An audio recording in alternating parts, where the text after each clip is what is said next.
사도행전 15장 30절부터 41절까지 말씀입니다.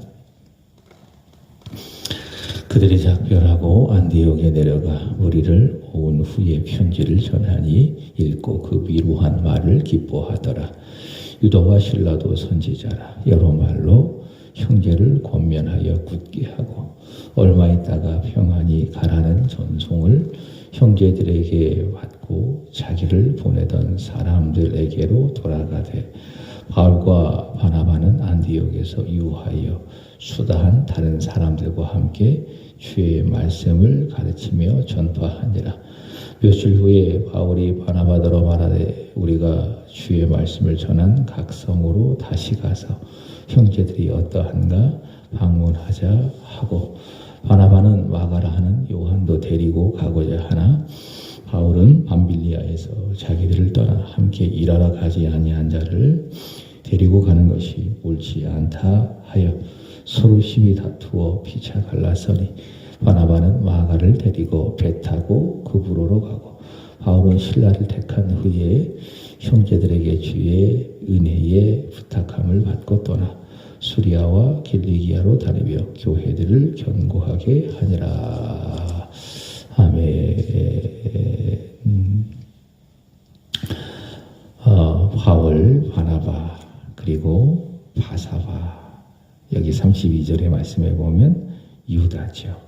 유다 그 다음에 헬라인 실라 이들이 AD 50년 예루살렘 교회가 이 구원에 관하여 회의한 그래서 결정한 그 내용을 편지로 기록했습니다. 그 편지를 가지고 드디어 안디옥에 도착을 했습니다. 그리고 편지를 전했습니다.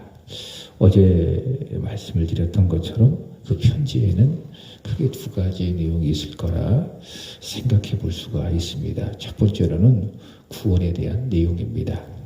자, 이방인이라 할지라도 율법을 지키고 할례를 받아서 완벽하게 구원을 받는 것이 아니라 구원받는 것은 오직 하나 주 예수의 은혜로 받는다. 자, 이 내용이 있을 것이고요. 그 다음에 두 번째로는 유대인들과의 교제를 위해서 그리고 자신의 믿음을 위해서 또 덕을 세우는 일들을 위해서 네 가지를 피해라. 첫 번째로는 우상 제물을 먹지 말고 두 번째로는 목매어 죽인 것 그 다음에 피 이 세 가지를 먹지 말고 그 다음에 네 번째로는 음행을 피하라라고 하는 겁니다.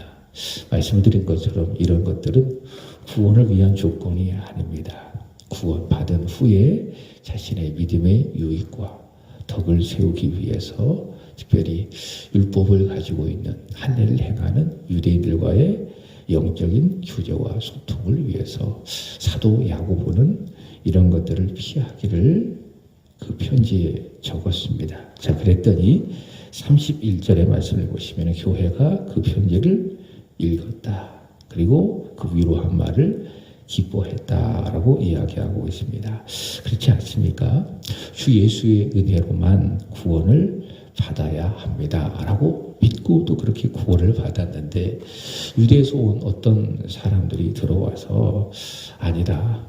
너희가 할례를 받아야 완전하게 구원을 받을 수 있다라고 하니 이방인들의 마음속에 흔들림이 찾아오고 혼란이 찾아오고 이로 인해서 교회가 여기저기 술렁거리고 근데 이 문제가 정리가 되고 처리가 되니 이들의 마음이 어떤가?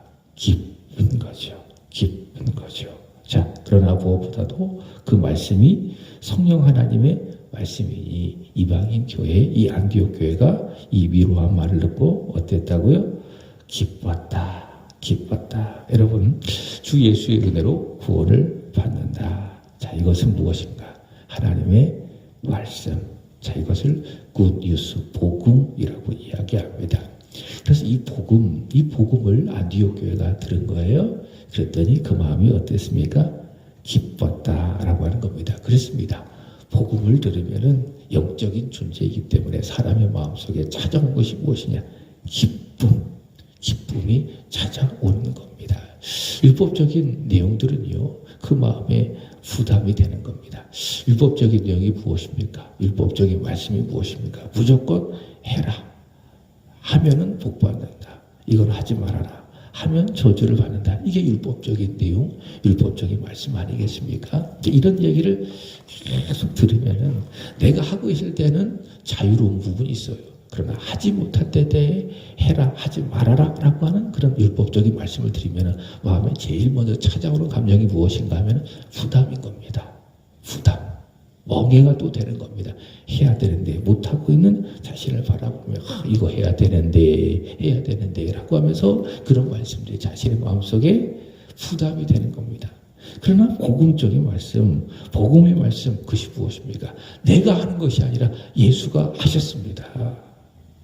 예수의 은혜로 됩니다. 라고 하는 말씀, 예수 십자가가 답입니다.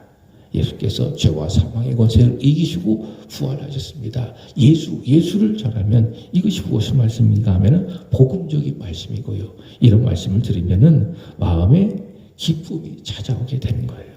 지금 안디옥 교회가 이런 복음적인 말씀을 듣고 그 마음속에 무엇이 찾아왔다고요? 기쁨. 자, 기쁨이 찾아왔다라고 하는 겁니다. 여러분, 복음을 들으십시오. 복음을 읽으십시오. 그리고 여러분의 마음속에 기쁨이 있기를 주 예수 그리스도의 이름으로 축복합니다. 예수를 들으면 기쁨이 찾아오는 거예요.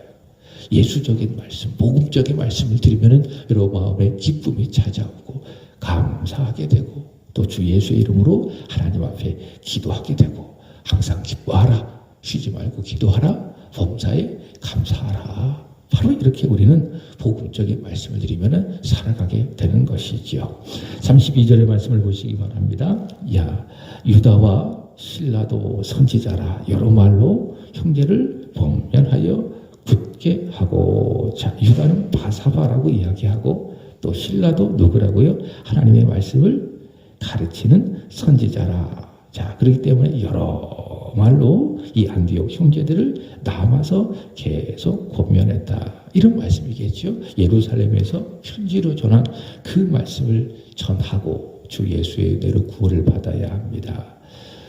그러나 덕을 위해서, 유대인과의 소통을 위해서 우상제물과 목매어 죽인 것과 피를 피하고 음행을 피해야 됩니다. 라고 하는 이 말씀으로 계속 성도들을 잘 가르쳤겠죠. 이렇게 권면을 하고 33절의 말씀에 보시면 얼마 있다가 평안히 가라라고 하는 전성을 받고 자기들에게 보낸 사람들에게로 돌아가게 되는 겁니다. 자, 그리고 난 다음에 34절, 자, 남은 사람이 있어요. 누가 남았습니까? 바울과 바나바가 안디옥에 계속 남아서 수다 다른 사람들과 함께 주의 말씀을 가르치며 전파했다. 자, 그래서 교회는, 안디옥 교회는 기쁨을 얻고 또 유다와 그 다음에 신라와 바울과 바나바가 전하는 이 하나님의 말씀으로 더 교회가 믿음적으로 깊어지고 또 말씀에 있어서 단단해지게 되는 것이지요. 자, 36절 이하의 말씀 보시기 바랍니다. 자, 36절 이하는요, 이제 바울이 2차 전도 여행을 시작하는 내용입니다. 자, 2차 전도 여행을 시작하는 목적을 바울이 이야기합니다. 36절 보시면은 며칠 후에 바울이 바나바더러 말하되 우리가 주의 말씀을 전한 각성으로 다시 가서 형제들이 어떠한가 방문하자 하고, 자, 2차 전도 여행의 목적을 이야기합니다. 다시 돌아가자. 그래서 교회를 돌보고 그들의 영적인 상태를 점검하며 양육하자. 그래서 1차 전도 여행은 주로 복음을 전해서 영혼을 구원하는 그런 선교적이고 전도적인 목적이 있다면 2차 전도 여행의 목적은 그런 전도적인 목적이라기보다는 복음을 듣고 구원받은 그들을 양육하는 목적, 다시 말해 목회적인 목적이 강하다. 이렇게 말할 수 있겠지요. 사도행전 15장 11절의 말씀처럼 사람은 어떻게 구원을 받습니까? 은혜로 구원을 받죠. 자, 그런 다음에 로마서 5장 2절의 말씀을 보시면 그 은혜 위에 서 있어야 하고, 자, 그 다음 베드로후서 3장 18절 말씀을 보시면 은혜로 자라나야 합니다. 은혜로 구원받고 은혜 위에 서 있어야 되고 은혜로 자라나야 한다. 이게 중생한 사람, 거듭난 사람의 목적이다. 자, 그러기 위해 필요한 것이 무엇이냐? 양육이 필요한 거예요. 말씀을 통한 양육이 필요한 겁니다. 본문 35절의 말씀처럼 사람에게 하나님의 말씀을 가르쳐야 하고 전파해야 할 것이고, 이게 목회예요. 이게 양육이라는 거예요. 목회자가 이런 일을 하게 되는 겁니다. 이미 예수 믿고 은혜로 구원받은 성도들이 은혜 위에 서 있고 은혜 안에서 잘 그 믿음이 자랄 수 있도록 그리스도의 장성에 잘 충만한 분량이 이르기까지 자랄 수 있도록 말씀을 가르쳐주고 전파하고 돕는 게 이게 목회라는 것이죠. 성도의 입장도 마찬가지입니다. 내가 주 예수의 은혜로 구원을 받았다. 그리고 나 천국 갈 티켓을 얻었으니 그걸로 끝이다. 그것이 아니라 그 이후에 어떻게 해야 됩니까? 계속 자라야 한다. 에베소서 4장 13절의 말씀처럼 그리스도의 장성한 분량이 충만한 데까지 자라나야 한다. 하나님의 말씀을 꾸준히 읽고 듣고 묵상하고 그렇게 해서 내 믿음이 끊임없이 자라야 한다라고 하는 겁니다. 자, 그래서 이렇게 새벽에 와서 말씀을 듣는 일들이 필요한 거죠. 또 말씀을 듣고 기도하는 이런 훈련이, 영적 훈련이 필요한 거죠. 이런 말씀과 기도를 통해서 은혜 안에서 점점 그 믿음이 자라게 되는 거예요. 저는 그래서 여러분들을 양육하고 있는 것이고, 이렇게 전하는 말씀을 통해서, 그리고 여러분들은 이 말씀을 통해서 양육을 받고 있는 겁니다. 그래서 이런 시간들을 통해서 우리의 믿음이 점점 자라나게 되는 겁니다. 어디까지? 그리스도의 장성한 분량이 충만한 데까지 예수의 사람으로 자라게 되는 겁니다. 자, 이렇게 자람을 위해서, 양육을 위해서 사도 바울은 2차 전도 여행을 목적하고 있다라는 겁니다. 자, 그런데요, 2차 전도 여행이 시작하기도 전부터 문제가 생기는 겁니다. 자, 어떤 문제가 생기느냐? 이 마가라고 하는 사람 때문에 문제가 생기는 겁니다. 이 마가라고 하는 사람은 소위 말하는 뜨거운 감자입니다. 이게 마가입니다. 자, 마가는 누군지 아시죠? 마가복음을 기록한 마가복음의 저자. 이게 로마식 이름인 겁니다. 자, 근데 이 마가를 또 다른 이름으로 부를 때는 요한이라고 이야기하죠. 요한은 유대식 이름. 자, 마가복음의 저자 또는 요한. 자, 이 요한을, 마가 요한을 2차 전도 여행에 데리고 갈 것인가? 아니면 데리고 가지 않을 것인가? 자, 이 문제로 인해서 바나바와 바울 사이에 큰 다툼이 생기게 되는 것입니다. 자, 사도행전 13장 5절과 13절의 말씀을 보시면은 이 마가가요, 안디옥 교회로부터 바나바와 바울이 파송을 받아서 1차 전도 여행을 하잖아요. 자, 그런데 1차 전도 여행 중에 굉장히 힘들었던 것 같아요. 이 마가가 이 전도 여행을 견디어내기에는. 그래서 밤빌리아의 버가에서 중간에 포기를 하고 예루살렘으로 돌아갑니다. 그러니까 바나바와 바울의 헬퍼, 수혜원이었어요. 그러니까 돕는 자였어요. 복음을 잘 전할 수 있도록 함께 돕는 수혜원이었어요. 헬퍼였어요. 근데 밤빌리아 버가에서 힘들었던지 아니면 고향에 대한 생각이 너무 컸던지 중간에 포기를 하고 예루살렘으로 돌아가게 되었습니다. 자, 그런데 바나바가 이 조카 생일이지 않습니까? 조카지 않습니까? 자, 이 마가를 37절에 말씀해 보시면은 데리고 가자. 37절, 바나바는 마가라 하는 요한도 데리고 가자. 그러니까 2차 전도 여행에 그런 사람들을 뽑지 않았겠습니까? 그 중에 바나바가 요한을 데리고 갑시다. 마가 요한을 데리고 갑시다. 라고 바나바가 제안을 하게 되는 겁니다. 왜 이렇게 이야기하느냐? 한 번 포기했다고 해서 이 사람을 제외시키지 말고 한 번 더 기회를 줘서 이 마가라 하여금 다시 일어설 수 있도록 도와줘야 한다. 자, 이런 의도를 가지고 바나바는 마가를 데리고 가자라고 이야기하고 있습니다. 물론 자신의 조카고 자신의 이제 생질이기 때문에 그런 마음이 더 간절했겠죠. 그렇지만 이제 바나바의 성향상 바나바는 좀 어떤 사람에 가까운가 하면 품는 사람입니다. 품는 사람. 사도행전 11장 24절의 말씀을 보시면은 바나바는 착한 사람. 굿맨입니다. 그리고 믿음과 성령이 충만한 사람. 이런 충만함이, 믿음과 성령의 충만함이, 착함이 어떤 것을 통해서 나타나냐. 사람들과의 관계 속에서 사람을 너그럽게 하고 좀 품어주는 것으로 나타날 수가 있습니다. 그래서 사울이죠. 바울이죠.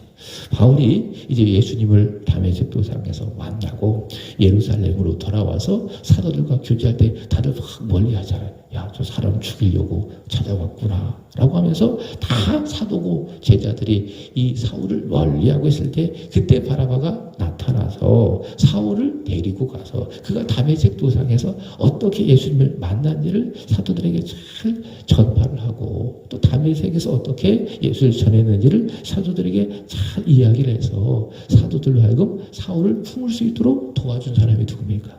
그게 바나바는 거예요. 그리고 수리아 안디옥에서 교회가 세워졌어요. 열심히 복음을 가르치다가 나 혼자 안 되겠다 싶어가지고 다소로 가가지고 사울을 데리고 와서 1년 동안 사울과 함께 동역을 해서 비로소 그리스도인이라고 하는 호칭을 얻었지 않겠습니까? 자, 이렇게 한 사람이 누굽니까? 바나바. 그러니까 바나바는 어떤 사람이냐? 사람을 이렇게 더 그렇게 품어주는 사람, 세워준 사람이 바나바였다. 이런 바나바의 성향상 마가가 1차 전도여행 때 한 번 실패했다고 제외시키지 말고 배제시키지 말고 그래도 다시 한번 기회를 줘서 마가로 하여금 다시 일어설 수 있도록 복음 사역자로 세워야 될 것이 아니냐 이런 의도를 갖고 바나바는 마가라고 하는 요한을 데리고 가자라고 이야기하는 겁니다. 자, 그러나 반대가 있습니다. 누가 반대합니까? 바나바의 큰 동력자죠. 바울은 바나바를 생각할 때마다 고마운 마음을 제일 먼저 갖지 않겠습니까? 그죠? 자, 그런데 이 바울이 반대하는 거예요. 이 바나바의 이 의견에 대해서 왜 반대하느냐? 보시면 밤빌리아 버가죠. 여기에서 자기들을 떠나 함께 일하러 가지 아니한 자를, 그러니까 이 말들 속에서도 바울이 마가를 가지고 있는 마음이 어떤지 알 수 있습니다. 함께 일하러 가지 아니한 자, 이렇게 이제 이런 자, 이런 단어를 통해서 바울이 마가를 향한 마음이 편하지 않다라는 것을 알 수가 있겠죠. 함께 일하러 가지 아니하는 자, 마가를 데려가는 것이 어떻다? 옳지 않다. 그러니까 바나바는 마가를 데리고 가자. 바울은 마가를 데리고 가서는 안 된다. 그것은 옳지 않다. 이렇게 주장을 하면서 39절의 말씀에 보면 어떻게 하고 이야기하고 있습니까? 서로 힘이 다투고 그리고 결국에는 갈라섰다. 여기서 힘이 다투었다라는 것을 여기 영어 성경에 보면 a sharp disagreement라고 이야기하고 있습니다. 아주 말에 있어서 아주 칼과 같은 그런 말로 거의 그냥 그 감정이 아주 큰 상한 그런 다툼이 바로 요 다툼인 것입니다. 아주 예리한 말로 아주 찔 것 같은 이런 말들로 말미암아 바울과 바나바 사이에 큰 다툼이 있었다. 그래서 서로 완전히 갈라섰다라고 이야기하고 있습니다. 자, 이런 바나바와 바울의 싸움. 여러분 누가 옳습니까? 또 누가 그럽니까? 어떤 사람들은 바나바의 생각이 잘못됐다. 바울의 입장이 맞다라고 그렇게 말하는 분도 있는데 저는 개인적으로 누가 옳으냐 그러냐 판단할 수 없다고 봅니다. 다시 말해 바나바도 옳아요. 그죠? 바나바도. 이 마가 요한에게 다시 한번 기회를 줘서 다시 복음의 사역자로 세워줄 수 있도록 돕는 것이 좋아요. 바나바 입장도 옳아요. 동시에 바울의 입장도 옳습니다. 그죠? 실패한 사람을 품기보다는 또 다시 이 마가를 데리고 가서 이 사람이 또 이렇게 실패할 수 있습니다. 그럼 전체적으로 이 선교 팀원들에게 좋지 않은 영향을 받을 수가 있을 것이고 그러면 2차 전도 여행 사역에 큰 지장이 있을 수가 있으니 이 바울의 입장도 옳다. 바울의 입장도 틀리다고 말할 수 없다라는 겁니다.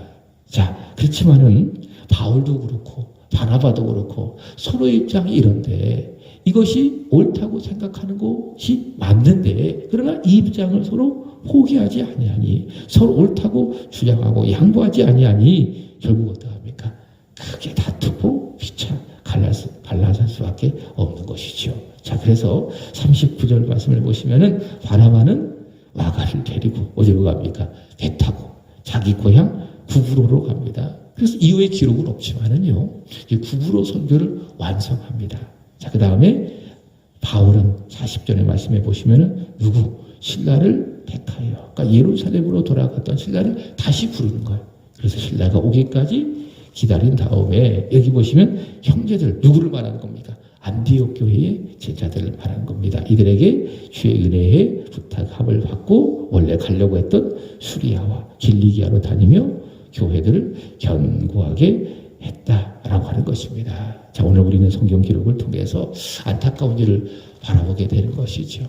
바울도 그렇고 믿음과 성령이 충만한 착한 사람 바나바도 그렇고 바울도 그렇고 서로 크게 다투고 갈라섰다. 이게 참 안타깝고 또 아쉬운 그런 일이죠. 자, 그렇지만 우리가 주목할 것, 왜 싸웠냐, 왜 다투었냐, 왜 갈라섰냐, 여기에 주목할 것이 아니라 오늘 본문을 통해서 저와 여러분이 주목할 것이 무엇이냐. 그럼에도 불구하고 하나님은 섭리로 일하셔서, 자, 오늘의 말씀처럼 하나님의 선을 이루셨다. 하나님은 섭리로 일하셔서 결국에 하나님은 선을 이루셨다. 이 부분을 주목해야 되는 것입니다. 바나바와 바울이 서로 입장을 가지고 크게 다투고 아주 격렬한 다툼이 있었고, 그래서 서로 피차 갈라서는 그런 일들이 벌어졌지만은, 그러나 하나님은 섭리 가운데에 선을 이루셨다라는 것에 우리를 주목해야 된다는 것이에요. 그것이 무엇입니까? 바나바는 마가를 데리고 가서 어디? 구부로에 가서 열심히 복음을 전해서 구부로 선교를 완성했고, 자기 고향 아니겠어요? 그 다음에 사도 바울은 원래 예정했던 곳으로 들어가서 여기 41절의 말씀에 보면 어떻게 했다고 이야기하고 있습니까? 교회들을 견고하게 만들었다. 자, 이들은 다투고 갈라섰지만 하나님은 섭리로 선을 만드셨다. 바로 이것을 우리는 주목해야 되는 것입니다. 여러분, 우리의 실수, 우리의 실패, 우리의 문제 다 있습니다. 실수 없는 사람, 실패 없는 사람, 문제 없는 사람이 어디 있겠습니까? 그러나 우리는 그 실수, 실패보다, 문제보다 크신 분이 계십니다. 바로 우리 아버지 하나님이시죠. 그래서 우리는 실수했다 할지라도, 실패했다 할지라도 낙심할 이유가 없습니다. 우리 하나님은 지혜로우시고 전능하신 하나님, 선하신 하나님, 그리고 진실하신 하나님이시기 때문에 우리의 실수, 우리의 실패, 우리의 문제까지도 다 합력하셔서 로마서 8장 28절의 말씀처럼 결국에 어떻게 하십니까? 선을 이루어 가신다라는 겁니다. 오늘 바울과 바나바의 다툼을 통해서 그것을 알 수가 있는 겁니다. 이들은 크게 다투고 서로 갈라섰지만은, 그러나 하나님은 섭리하셔서 결국에 선을 만드셔서 바나바는 바나바대로 선교 사역을 하게 하시고, 바울은 바울대로 예정했던 선교 사역을 하게 하시고, 하나님은 섭리 가운데에 선을 행하셨다. 그래서 우리는 주목하는 것이 필요하겠죠. 여러분, 실패했다고 해서, 실수했다고 해서, 문제가 있다고 해서 여러분 실망하지 말고 낙심하지 말고 하나님을 바라보게 되기를 축복합니다. 지혜로우시고 전능하시고 선하시고 진실하시고 참으로 좋으신 하나님, 결국에는 합력해서 선을 이루어 갈 것이다. 이 하나님의 하나님 되심, 하나님의 성품, 하나님의 일하심을 바라보고 오늘 하루도 기뻐하고 또 그 하나님을 기대하고 기도하고 열심히 주 위에 살아가는 여러분 되시길 바랍니다. 저와 여러분이 가야 할 길 가시면 되는 거예요.